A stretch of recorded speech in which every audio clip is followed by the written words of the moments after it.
Hi, my name is Paulina Almira. This is my first ever YouTube video and I'm going to show you and talk about my process behind this piece that you see on screen. I hate long intros, so let's go. I'm going to be narrating my process as you see it on screen, but if there's anything you want me to do a tutorial on, please let me know. So I started with the rectangle tool, added some stroke, and brought in the corners to create this arch. And then I used the 3D Classic tool to give it some more depth. And I later on expand these shapes. Now I create the stairs, again with the rectangle tool, duplicating it and creating the base, the back.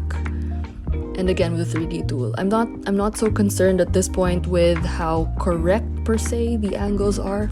I just wanted the sides of each to line up perfectly together. So I'm manipulating it inside the 3D tool. I know there's a new 3D tool.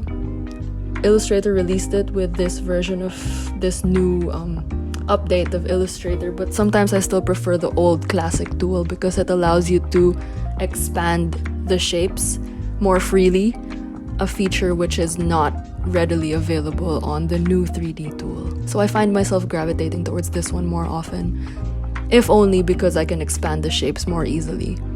What happens with the new 3D tool is that it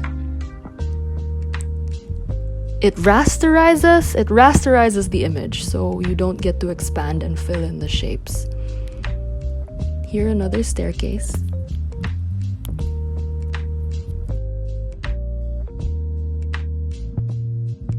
Now I'm adding another arch to the bottom of the first staircase, just so it looks more interesting.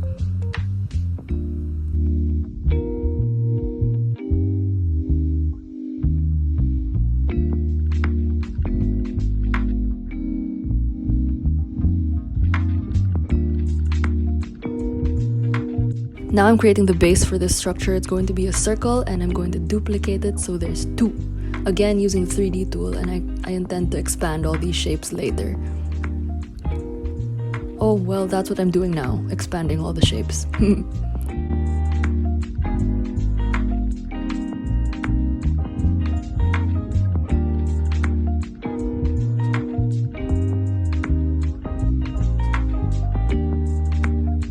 Building another arch behind it, and a third one.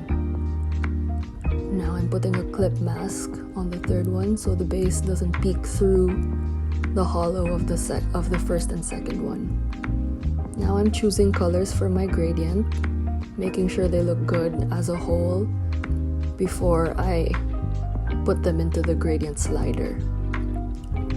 I adjust a little more using the color wheel.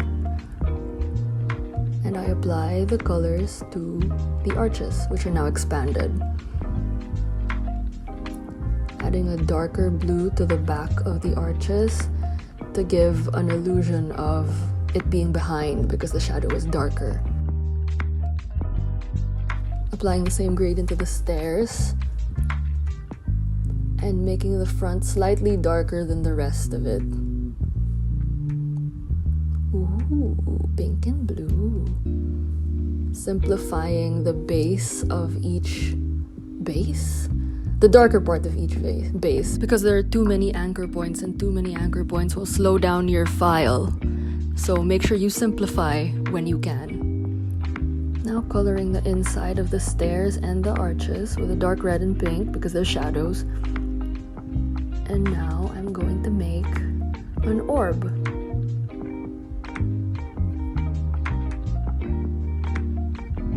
Choosing my colors for the orb.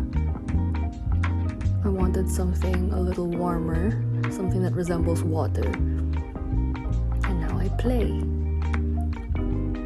Using the points on the gradient mesh, I change the colors of the orb and just play around with it until I'm happy with the shape. This part is really fun. You already know the gradient mesh is my favorite tool, and it's the best when you apply it to an orb because especially when you use more than 3 colors, because you never know what you're gonna get. It's so organic, it's round, and when you play with the points, you never know what the colors are gonna do or what Illustrator is going to produce when you add points and move them around. So it's the best, it's so much fun.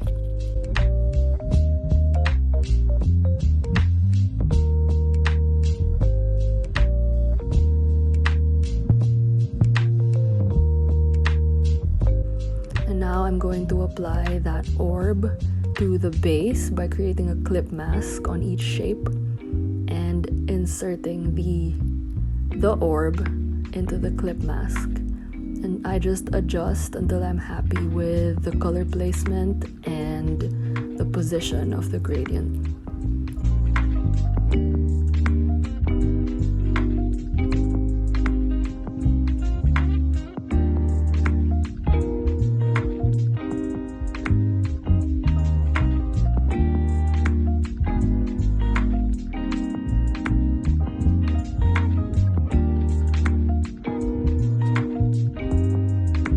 Okay, that looks good. Now I'm going to add some eyeballs from my collection. I already made these eyeballs a long time ago and I saved them to my library for easy access because, as you know, or for those of you who do know, eyeballs are pertinent elements in all of my pieces, almost all of my pieces. So I don't want to have to create them one by one every time I want to use them in a piece. So I save them all to my library and just drop them in when I feel like using them.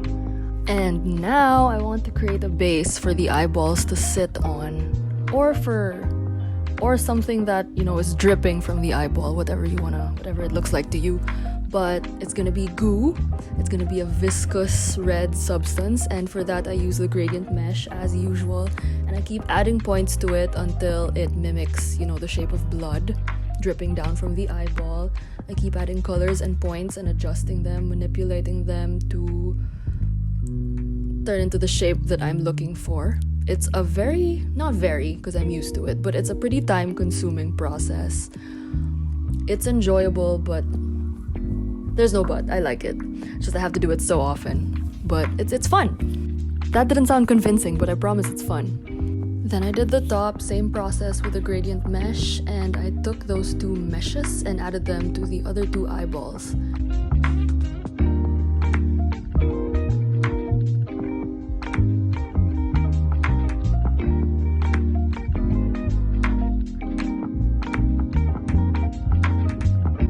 After that, I took a hand also from my library. I have so many hands in my pieces, so every time I make one, I just add it to my library. So this one's from there. I put it in and I created a clipping mask so that it looks like it's submerged in the water below. And then I added a snake also from my library. I have so many snakes. And I adjusted it to look like it was coiled around the fingers. Also time consuming. Not really, it's a bit annoying. It's not hard, but it's annoying.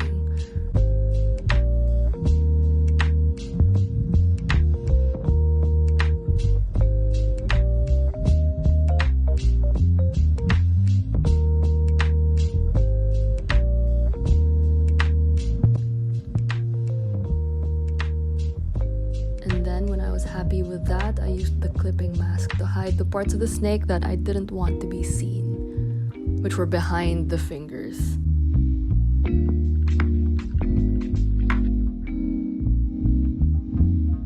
And that's it. After I did all that, I added some Venus flytraps to the composition just so it would have some warmth and it wouldn't be so cold. I know I used warm colors, but then plants give things so much more life. So I added that also from my library just to make it look a little more alive, which is ironic because there are dead hands inside the Venus flytraps. So yeah, and then the background is a simple gradient, blue to yellow. The bottom, the base, is also an orb. It's also the same orb that I used for the base of the structure itself. And a rainbow also from my library. And that's it! Please let me know if there are other pieces of mine that you want to see me do a process recording of, or if there's anything from this particular video that you'd like to see a tutorial on. I'm gonna do that too. Thank you. Leave me a comment and subscribe. Thank you. Bye!